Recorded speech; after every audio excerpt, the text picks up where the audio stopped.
ایک شخص صبح حالت ایمان میں ہوگا اور شام کو کافر ہو جائے گا، اور ایک شخص رات کو حالت ایمان میں ہوگا اور صبح کافر ہو جائے گا۔ سیدی رسول اللہ صلی اللہ علیہ وآلہ وسلم نے اور آپ سے پہلے تمام انبیاء نے اپنی امتوں کو دجال کے فتنے سے خبردار فرمایا تھا۔ جو ظلم آج آپ غزہ میں دیکھ رہے ہیں، یہ صرف ایک جھلک ہے اس ظلم کی جو دجال اب آنے والے وقت میں اس پوری دنیا پر مسلط کرنے جا رہا ہے۔ اور یہ اہل فلسطین کے ساتھ ہو رہا ہے، تو کیا ہم یہ سمجھتے ہیں کہ باقی مسلمان دنیا کے ساتھ یہ نہیں ہوگا؟ یہ بات بہت اچھی طرح سمجھ لو کہ دنیا میں اب جنگیں جو ہوں گی وہ مذہب اور عقیدے اور نظریات کی بنیاد پر ہوں گی۔ وہ پہلی جنگ عظیم تھی اور دوسری جنگ عظیم تھی جس میں ظاہراً دیکھنے میں لگتا تھا کہ قومیں ایک دوسرے کے خلاف لڑ رہی ہیں۔ جرمنوں نے انگریزوں کے خلاف تو انگریز، اور فرانس کے خلاف تو پولینڈ کے خلاف تو روس کے خلاف۔ اب کوئی ملک صرف اپنی قومیت کی بنیاد پر اس دہشت کا مقابلہ نہیں کر سکتا جو مذہب کے نام پر اب مسلط کی جائے گی پوری دنیا میں۔ یہ یہودی جو تباہی مچا رہے ہیں فلسطین میں، کیا یہ مذہب کے نام پر نہیں؟ کیا وہ اپنے آپ کو گاڈز چوزن پیپل نہیں کہتے؟ حالانکہ خود سیکولر اولادین ہیں، مگر وہ مذہب کا استعمال کر رہے ہیں۔ چاہے یہودی جتنا انکار کریں کہ زائنزم کا ہم سے کوئی تعلق نہیں ہے، لیکن یہ ہیں یہودی، یہ صہیونی بھی یہودی ہیں۔ عیسائی دنیا جو آج آپ دیکھتے ہیں، ان کی حکومتیں جو ان کے ساتھ کھڑی ہیں، اس کے بارے میں بھی سیدی رسول اللہ نے فرما دیا تھا کہ الکفر ملت واحدہ، یہ سب کفر ایک ملت ہے۔ مشرق میں ہمارے ہندوتوا اور نریندر مودی اور RSS اور BJP جو مسلمانوں کا قتل عام کرنے جا رہے ہیں، کیا یہ مذہب کے نام پر نہیں ہے؟ جو قتل عام اب مسلمانوں کو ہوگا ہندو راشٹر بنانے کے لیے، اکھنڈ بھارت بنانے کے لیے، 25 کروڑ مسلمانوں کو ذبح کرنے جا رہے ہیں، یہ سیکولرزم کے نام پر تو نہیں، یہ تو ہندو دہشت گردی اور انتہا پسندی کے نام پر ہے۔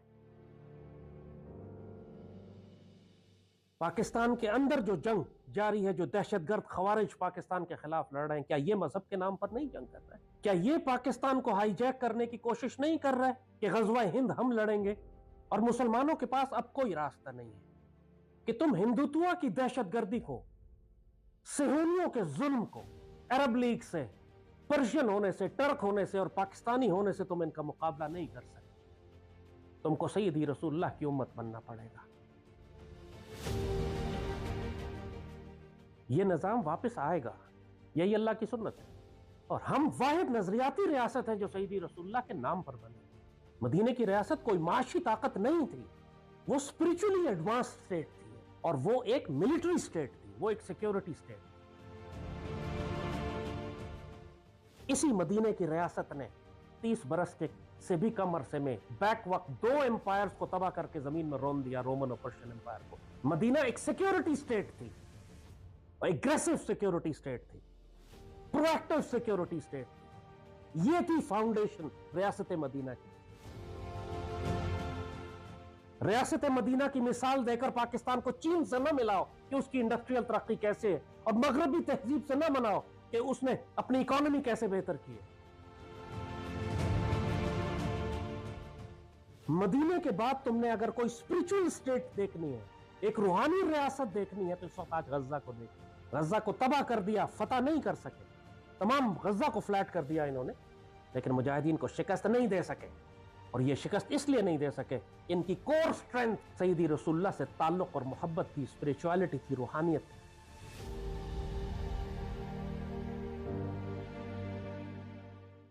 اللہ نے پاکستان کو اسی لیے بنایا۔ لوگ کہتے ہیں پاکستان کو ایک سیکیورٹی اسٹیٹ نہیں ہونا چاہیے۔ سیدی کا واحد ترکہ جو تھا وہ صرف ان کے ہتھیار تھے، اور اسی کی بنیاد پر پاکستان بنا ہے۔ یہی ہمارا نظریہ، یہی ہمارا عقیدہ ہے، اور اللہ نے اسی لیے ہم کو ایٹمی طاقت بنایا تھا۔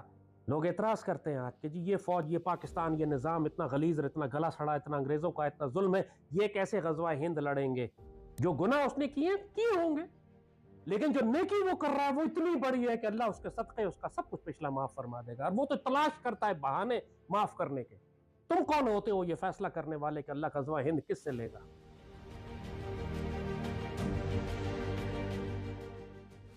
واضح بات ایک ہے کہ اللہ جہنم کے کتوں سے تو یہ کام نہیں لے گا، جو دعویٰ کرتے ہیں کہ وہ خراسان کی فوج ہے اور دعویٰ کرتے ہیں کہ وہ غزوہ ہند کی فوج ہے۔